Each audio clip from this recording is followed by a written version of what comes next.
Step 1. Apply moisturizer. I am using Pond's Day Cream as this will keep my skin supple and smooth. This will also act as a barrier between my skin and my makeup. It also provides a smooth base for my foundation. Pond's Day Cream have a higher oil content, but this dries very matte and works perfectly on my oily combination skin. Step 2. Apply primer. This smooths out the surface of the skin. It minimizes the visibility of open pores, lines, and wrinkles. I am gently working in this primer onto my cheeks where the dilated pores are more visible.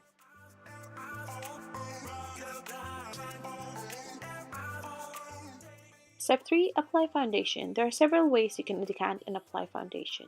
First, you can decant a foundation onto the back of your hand, straight to your sponge, brush, or your palette, like so.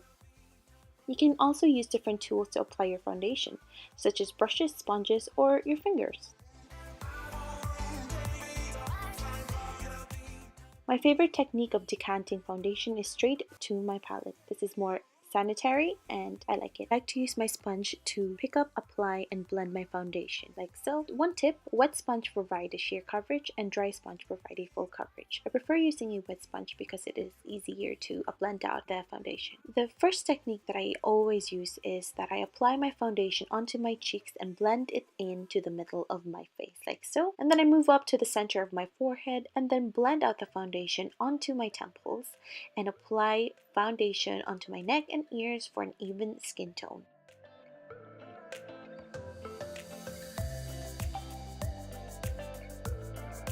The second technique that I like to use sometimes is that I dot the foundation on the center of my face like so, and I blend out the foundation out to the sides of my face and hairline with a quick and gentle tapping motion, as you see in the video.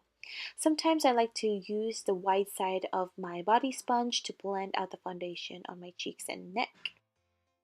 Make sure you take your time when blending out your foundation because you want to have a flawless and even foundation.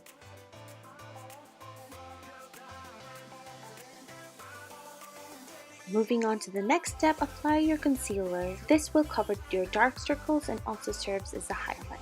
I use Catrice Waterproof Concealer as it lasts longer than any concealers I've tried in the market. So I apply the concealer under my eyes, nasolabial folds, and marionette lines. Onto the center of my chin, nose, and forehead. I then blend the concealer with my body sponge and make sure you are quick when blending this concealer as it dries very fast. Once the concealer is dry, it will be very difficult to blend concealer and it will make your makeup look very patchy. So make sure you're very quick at it.